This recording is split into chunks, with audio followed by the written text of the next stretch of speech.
to stop these things is with a bullet to the head. Hello and welcome to another episode of the Undead Comic Haul, where comics never die. I'm JB. I said like Punisher wasn't that good, the first issue, and I said I tried the second one. It was fantastic. The second one was unbelievable. So if you haven't already, pick up the first one and then pick up the second one. And the reason I'm talking, it's brought that into my mind, is also there's a little cameo in it. Well, there's a few cameos in it. But one of them is by, and it's not really too much of a spoiler, Luke Cage shows himself. And am I the only one? But is this series, the new series of Luke Cage, when I say new, it's been out a while now, it's like really hard to get through. I think I'm on episode 9, episode 10, maybe. And I just find it really like an effort, like it's work to get through. And it's not like it's awful, I'm just not interested. It's really odd. First one was so good as well. That's just me. Anyway, let's get down and nerdy.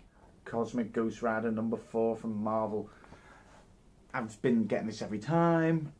This has been on every one of these now that I've been buying this. It's just fun. There hasn't been any issues with this whatsoever. I don't even think, I can't even think of one problem with it. Also, the covers for all of these look gorgeous. Look at that one. I'm definitely framing that one. Oh, even though it's got a little weird baby Thanos on. There's just nothing really that I don't like about this comic, and I like where it's going, and it is just a bit of fun. It'll be a shame when it comes to an end, but yeah, it's just really great comic. Pick it up. Tony Stark Iron Man #4. It shows Iron Man on the cover here getting his groove on with the Wasp, which I'm hoping there's actually some substance to this story and they're not just throwing her in because to keep Ant-Man and the Wasp film relevant. This has just been a bit of fun, just a bit of, I'm enjoying it. I don't think it's legendary writing. I don't think it's going to be known as the classic Iron Man story, but it's still actually worth picking up and reading just for the fun of it. Blackbird #1. I didn't even know anything about this. I just walked into the comic shop and there it was. The artwork struck me immediately. I mean, look how gorgeous that is. It's an Image comic and it's a first issue, and if you watch this you know I'm kind of drawn to Image and the first issues.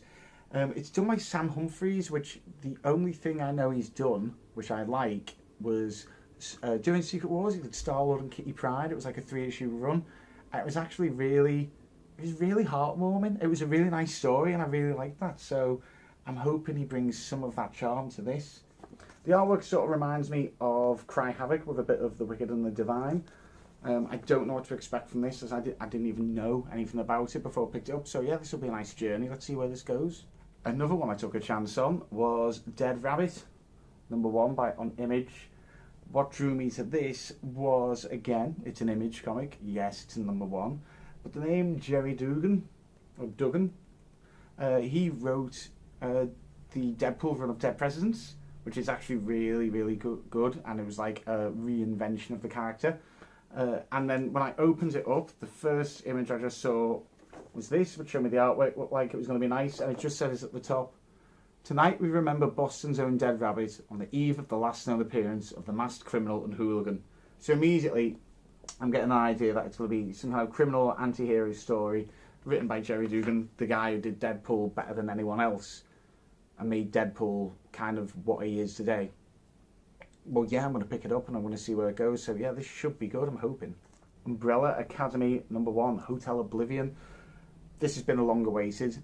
I'm not going to lie, I'm not going to pretend like I've been waiting years and years and years for this comic. I only really got into Umbrella Academy about 2 years ago.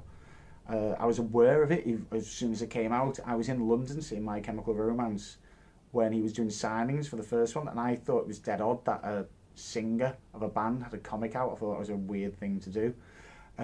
I've since obviously read them and gave them a chance, and although I do think that they do send my head west a little bit, they are enjoyable, and I'm hoping this answers some questions that the other 2 series of the comics have left me with, but I have a feeling I'm going to be left with more. Gabriel Barr is doing the artwork again. He did all the artwork in all the old ones. That's typical Gabriel. That's very typical. And I mean that I say that in the nicest way. I didn't even mean to get this, but I went to see a certain film this weekend. This was a comic you got if you pre-booked at Odeon Cinemas. We got a Venom comic. I cannot show you inside of it because it actually contains spoilers for the film, and they even said, kindly enough, at the till, we can't give the comic yet because if we did, it would ruin the film for you. So I'm dreading that some other cinemas haven't managed that properly, and there'll be some people might be pissed off. They go into the cinema waiting for it to start. Trailers haven't even gone yet. Just open the comic and be like, oh. It's nothing particularly special. It's scene for scene, just like it's, you know, panel for panel, what some of the scenes are like, word for word. It's just a nice little collectible, isn't it, that they were giving away? So, yeah, something in it. What did you get this week? Don't forget to tell me in the comments down below, and do not also forget to rate, like, subscribe, and if you head over to www.talknerdy.uk, you can see this and more, and the podcast spoiler review of that Venom film. I've been JB, and I've been talking nerdy. Peace!